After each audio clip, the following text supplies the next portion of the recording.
Hi hello friends, అందరికీ నమస్కారం అండి. ముందుగా నా ఛానల్ మీకు నచ్చినట్లయితే తప్పకుండా subscribe and like share please. ఇక్కడ చూడండి, నిన్న మెడిటేషన్ క్లాస్కి అని వెళ్ళాను కదండి. అది తిరుపతి రూట్ అండి. క్లైమేట్ చూడండి ఎలా ఉందో. రోడ్లో అయితే సాఫీగా వెళ్ళిపోతున్నామండి. ఇక్కడైతే ట్రాఫిక్ ఉండదు. ఇది రేణిగుంట రోడ్డు అండి. రేణిగుంట తిరుపతి మధ్యలో రోడ్డు. ఇక్కడైతే కొంచెం బిజీ తక్కువగానే ఉంటుందండి. ఈవినింగ్ మార్నింగ్ తప్పనిచ్చి ఇప్పుడైతే సాఫీగా ఉందండి. రేణిగుంట తిరుపతి ఒకటైపోతుందండి. చాలా చాలా బాగుంటుందండి. చెట్లు అయితే ఎప్పుడో మా పిల్లలు చిన్న పిల్లలప్పుడు నాటారు. అవి ఇప్పుడు పెద్ద వృక్షాలు అయిపోయినాయండి. చాలా గ్రీనరీగా ఉంటుంది. వాతావరణం అయితే తిరుపతిలో ఎంటర్ అవ్వగానే ఒక మంచి ఫీలింగ్ అండి. ఎంత రణగొండలు ఉన్నా కానీ భగవంతుడి సన్నిధిలోకి వచ్చేసాం మనము అనే మంచి ఫీలింగ్ మనకు కలుగుతుందండి. ఇది ఫ్లైఓవర్ రోడ్ అండి. ఇది అన్నీ ఇప్పుడు చాలా ట్రాఫిక్ నియంత్రించేదానికి చాలా మార్గాలు కనుగొంటున్నారు కదా. ఇదైతే ఫ్లైఓవర్ అండి. ఎటు 4 వైపులా దారులు ఉంటాయి. తెలియని వాళ్ళు అయితే కన్ఫ్యూజ్ అయిపోతూ ఉంటారు. తెలిసిన వాళ్ళు ఇంకా గూగుల్ పెట్టుకొని రావాల్సిందేనండి. ఇటు నుంచి వెళ్తున్నాం మేము. And Hare Rama Hare Krishna temple famous temple ఉందండి తిరుపతిలో. దాని వెనకలు ఉంటుంది మా ఓం శాంతి మెడిటేషన్ సెంటర్ అండి. నేను ఇన్ని రోజులు చెప్పలేదు కదా మెడిటేషన్ సెంటర్ అన్నాను, కానీ ఓం శాంతి అంటే కుమారీస్దండి. నేను దగ్గర ఇంచుమించు 18 ఏళ్ళ నుంచి క్లాసులకు వెళ్తున్నానండి. చాలా బాగుంటుంది. ఏవేవి మనం పొందుకోవాలి, ఏవేవి వదలాలి అనే టాపిక్స్ మీద మంచి క్లాసెస్ ఉంటాయండి. అవన్నీ మన ఇష్టం అండి. వదులుకోకపోవడం అనేది మన ఇష్టము. క్లాసెస్ అయితే సూపర్ అంటే సూపర్ అండి. ఎక్కువ సార్లు క్లాసెస్ ఉంటాయి. మెయిన్ సెంటర్ తిరుపతిలో ఉంది. దీని అన్నిటి హెడ్ క్వార్టర్స్ వచ్చి మౌంట్ అబు రాజస్థాన్లో ఉంటుందండి. ఇక్కడ కొండలు చూడండి. తిరుమల అదే ఫ్లైఓవర్లో రోడ్లు వెళ్ళేటప్పుడు కొండలకు దగ్గరికి వెళ్ళిపోతున్నట్టు ఫీలింగ్ వస్తుందండి.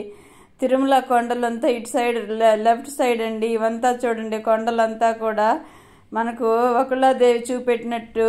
వకుళాదేవి పెంచుతారు కదా శ్రీనివాసుణ్ణి. ఆ ఫీలింగ్స్ ఈ కొండలను చూస్తే ఆ ఫీలింగ్స్ వస్తాయండి. తల్లి బిడ్డల సంబంధం గుర్తొస్తూ ఉంటుంది బాగా. ఫ్లైఓవర్ చూడండి ఎలా ఉందో, రింగ్ రోడ్ లాగా చాలా బాగుంటుందండి. ఇప్పుడు రోడ్లు మార్చేసి చాలా చాలా బ్యూటిఫుల్గా తయారైపోయినాయండి. చాలా వండర్ఫుల్గా ఉంటుంది. అదే భక్తి ఫీలింగ్ బాగా వచ్చేస్తుందండి తిరుపతిలో ఎంటర్ అవ్వగానే. అక్కడక్కడ గోవింద స్వామి ధ్వనులు గోవింద అనే ధ్వనులు వినిపిస్తూ ఉంటాయి. భక్తి పారవస్యంతో మునిగి తేలుతూ ఉండొచ్చండి. అలాంటి ధ్వనులు వినిపిస్తూ ఉన్నప్పుడు మనకు తెలియకుండానే భగవంతుడి వైపు మన మనసు బుద్ధి వెళ్ళిపోతుంది. చాలా ప్రశాంతంగా ఉన్నట్టుంటుందండి. చూడండి, మళ్ళీ టర్నింగ్ తీసుకున్నాము. ఫ్లైఓవర్లో నుంచి దిగి టర్నింగ్ తీసుకొని హరే రామ హరే కృష్ణ టెంపుల్ దగ్గరికి వెళ్ళాలండి ఇప్పుడు. అందుకని టర్నింగ్ తీసుకున్నాం. ఇక్కడ కూడా చూడండి, మార్గం మధ్యలో చెట్లు ఎలా ఉన్నాయో. చాలా బాగుంటుందండి వాతావరణము. ఇక్కడ చూడండి, మంచు 2 వైపుల చెట్లు బాగా రోడ్డుకి చల్లగా చేస్తూ అలా వంగి గొడుగులాగా ఉన్నట్టుంది కదా. చాలా ఎక్సలెంట్ అండి వాతావరణం అయితే.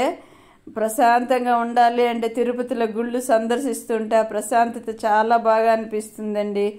కాకపోతే గుళ్ళు వెళ్ళే టైము, ఆ క్యూలో నిలబడుకునే ఓపిక నాకైతే చాలా తగ్గిపోయింది. విఐపి కేటగిరీలు అంటే టికెట్ తీసుకుని అయితే 300 అలా ఉంటుంది కదా.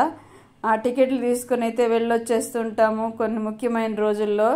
చెట్లు చూడండి, ఇవన్నీ కూడా అంతకు ముందు లేవండి. నేను చిన్నప్పుడు పెట్టినవి, మా పిల్లలు చిన్నప్పుడు పెట్టినవి చెట్లు అండి ఇవన్నీ కూడా. ఇదిగోండి ఎలా ఉందో చూడండి. తిరుమల కొండలు బాగా కనిపిస్తున్నాయి కదా. మీకైతే ఎలా కనిపిస్తుంది? నాకైతే చాలా చాలా మంచిగా అనిపిస్తుందండి.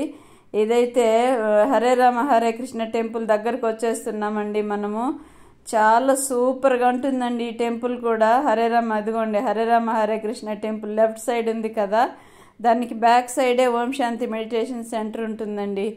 ఈ సెంటర్ ఇక్కడ ఎప్పుడు హరే రామ హరే కృష్ణ టెంపుల్ దగ్గర ఎప్పుడు రద్దీగా ఉంటారండి.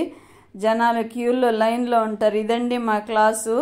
చాలామంది అటెండ్ అవుతారండి స్పెషల్ క్లాసెస్. అప్పుడు దగ్గర 200 మంది 300 మంది అలా అటెండ్ అవుతారు తిరుపతిలో క్లాసెస్. మంచిగా ఉంటాయండి. మైండ్ని కంట్రోల్ చేసుకునే విధానం అయితే ఎక్సలెంట్గా చెప్పిస్తారండి. ఎన్ని అలజడులు వచ్చినా సరే మనల్ని మనం కంట్రోల్ చేసుకోవచ్చు ఈ క్లాసెస్ వింటూ ఉంటే. విని ఇతరులకు చెప్తే వాళ్ళు కూడా ఇప్పుడుండే పరిస్థితుల్లో వాళ్ళు కూడా ఎదుర్కోగలరు కదా అనేది క్లాసెస్లో చెప్తూ ఉంటారు. కాబట్టి మీకు వీలైతే దగ్గరగా ఉండే మెడిటేషన్ సెంటర్స్కి అయితే ఇదే కాదు, ఏదైనా సరే మెడిటేషన్ సెంటర్కి వెళ్ళి మన ఒత్తిళ్లు తగ్గించుకునే మార్గాలను మనమే వెతుక్కోవాలండి. ఇంకొకరు వచ్చి మనకు హెల్ప్ చేస్తారనే మాట పోయింది.